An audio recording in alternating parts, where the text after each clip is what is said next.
মাননীয় সদস্য মোহাম্মদ আব্দুল মতিন।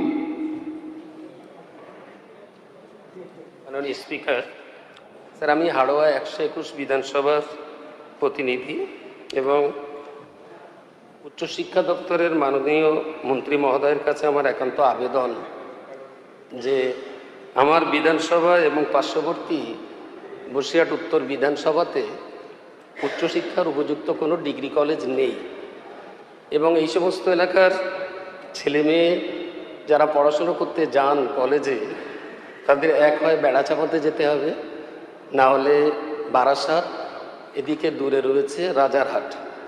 তো অনেক দূরে যাওয়াটা, বিশেষ করে ওই এলাকার গ্রাম স্তরে অনেক ভিতরে যারা বসবাস করেন, সেই সময় বিশেষ করে মাইনরিটিস এবং দলিত আদিবাসী সম্প্রদায়ের অনেক গ্রাম রয়েছে, যাদের পক্ষে এই দূর দারাজে যেয়ে পড়াশুনো করাটা অনেক কষ্টকর।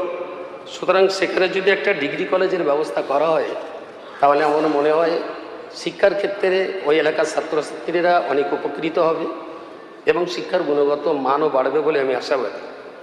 দ্বিতীয় আরেকটি কথা বলবো স্যার, যদিও সেটাই ডিপার্টমেন্টের ভুক্ত নয়, তবুও বলছি, আমার বিধানসভার গোপালপুর 2 এমন একটি পঞ্চায়েত যেখানে কোনো মাধ্যমিক স্তরের কোনো স্কুল নেই। তো এই স্কুলটা, এই অঞ্চলে যদি একটা কোনো মাধ্যমিক স্তরের স্কুল যদি তৈরি করা যায়, বা যে সমস্ত স্কুলগুলো ক্লাস 8 পর্যন্ত চলে, এরকম একটা স্কুলকে যদি মাধ্যমিক স্তরে উন্নত করা যায়, তাহলে মনে হয় অনেকটাই ভালো হবে।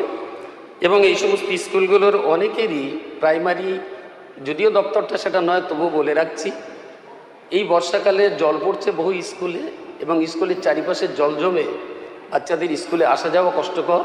তো বিল্ডিংগুলো যদি একটু মেরামতির কোনো কাজ করা যায় এবং পাশাপাশি স্কুলের পড়াশুনোর উন্নয়নের জন্যে প্রত্যেকটা স্কুলে যদি একটা মনিটরিং কমিটি করে নিয়ন্ত্রণে রাখা যায়, তাহলে আমার মনে হয় স্কুলগুলোর পড়াশুনোর উন্নতি হবে এবং আগামী দিনে বাচ্চাদের উজ্জ্বল ভবিষ্যৎ সুরক্ষিত হবে। ধন্যবাদ স্যার।